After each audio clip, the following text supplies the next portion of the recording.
For thousands of years, the Bible's Old Testament has been the bedrock of Judeo-Christian beliefs. But so much about this important document remains unknown, including who wrote it and when. According to Jewish tradition, the first 5 books of the Bible were given directly to Moses by God after he led the Israelites out of Egypt. And until the 19th century, scholars believed that Moses did write all of those books. Scholars today believe that at least parts of these books were based on stories passed down from generation to generation through oral tradition, and that they therefore predate Moses by hundreds, if not thousands of years. While we're not sure of the origins of these stories, literally for billions of people around the world, these stories talk about actual people, actual places, actual events that are still important to us today. What's clear is that some Old Testament locations are very real. We don't have bones that we can trace back to people that are featured in the Old Testament, but some of the places that are mentioned still exist and you can still visit them today. One place that's very well known is the Dome of the Rock. The Dome of the Rock was built in 691 CE in Jerusalem, but it is built on the location where Abraham almost sacrificed his son Isaac. And then, 20 miles to the south, we also have the Cave of the Patriarchs. There's a tomb there, and the legend is that Abraham, Isaac, and Jacob are buried here. But the Bible also mentions many important places we can't definitively locate. Where's the Garden of Eden? Where are Sodom and Gomorrah? Is the Bible making these places up? Or did these places exist at one time and they're just mysteries? We haven't found them yet. The Dead Sea, situated between Israel and Jordan, is the lowest point on Earth's surface, 1,400 feet below sea level. According to the Old Testament, 2 notorious cities once sat along its shores, Sodom and Gomorrah. Sodom and Gomorrah, according to the account in Genesis, were places of irredeemable evil. So evil that God himself had no choice but to destroy them both in fire and brimstone. However, he let one man, one good man named Lot, escape. The story of Sodom and Gomorrah tells the story of a man named Lot, who's actually Abraham's nephew. And Lot is standing outside the gates of the city, and he meets 2 strangers and invites them back to his house for hospitality.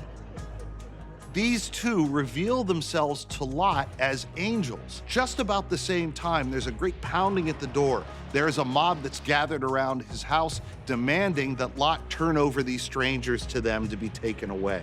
Well, Lot refuses, and that turns out to be a very wise choice.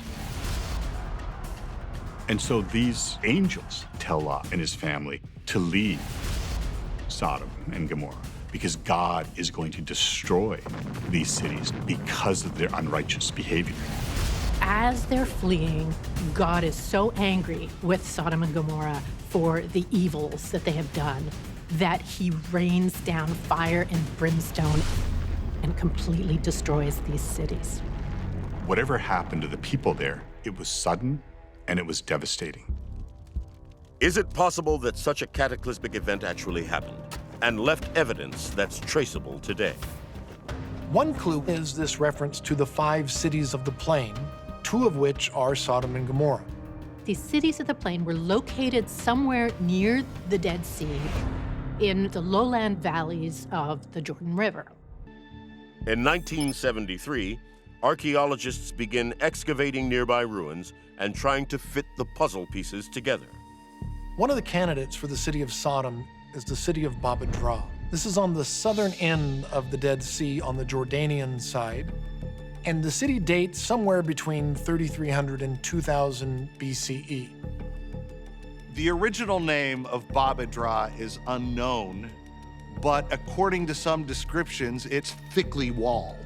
It seems to match the early descriptions of Sodom and Gomorrah in that they were heavily walled. Underneath edh-Dhra, there are the remains of a city, including a 22-foot thick wall. The encompassing area of this wall is about 10 acres. The ruins there at edh-Dhra showed that the city had once had a giant, heavily fortified gate that from all appearances seemed to have been destroyed by fire. And the heavily fortified gates certainly catch our attention because, well, that's where the biblical story starts, with Lot at very similar city gates welcoming in these travelers. The excavations revealed that it wasn't just the city gates. Much of the city had been completely leveled by some sort of catastrophe. There was a very, very thick layer of ash everywhere. There were bodies that were trapped in these collapsed buildings. So something very, very bad happened in the city.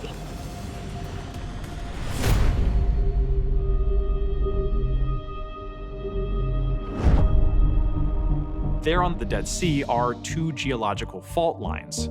So, some archaeologists have speculated that perhaps what happened at the story of Sodom and Gomorrah was you had an earthquake that ruptured these bitumen pits underground, forced the bitumen up to the surface where, when exposed to air, it becomes flammable, and that something triggered an explosion of this newly ruptured bitumen. So if you've got cities sitting on the Dead Sea, where earthquakes take place at pretty regular intervals, you can imagine how a story of a great fire, a great punishment from God, could be remembered from generation to generation and appears to match the story of Sodom and Gomorrah. Given the scale of the damage, archaeologists and historians have looked for wreckage to pinpoint the location of both cities. Today, they are finally getting close. So in 2001, an archaeologist known as Dr. Stephen Collins decides that he's going to go to Bethel. And he is going to, like Lot, look out and see what he can see. He looked down and said, I can't see the south side of the Dead Sea from Bethel. So maybe I should go looking on the north side of the Dead Sea and see whether or not there's a candidate for Sodom and Gomorrah there. In 2005, Stephen Collins begins digging in the northern part of the Dead Sea, a site called Tal el-Hammam, in a valley where the Jordan River flows into the Dead Sea. Now, Tal el-Hammam is an ideal place for a city. It's on this luscious pasturing land on the northeastern shore of the Dead Sea. So Dr. Collins begins his excavations there, and he begins to find a structure that turns into a city that dates to about 2000 BCE. And this leads many scholars, including Dr. Collins, to suggest that maybe Tal el-Hammam is the biblical cities of Sodom and Gomorrah. Digging deeper into the remains of this ancient city, Collins finds that there are a lot of collapsed buildings, a lot of skeletal remains. Things start to get really dark. It looks like almost everyone in this ancient city may have been burned alive. The dig team uncovers pottery fragments, the surface of which are basically glass, which meant that these were subjected to heat of immense proportions, in excess of 2,000 degrees Fahrenheit. And the kilns of that period could not produce heat like that. It really was just like volcanic glass. Some theorize that whatever happened here actually came from out of this world in the form of a meteor.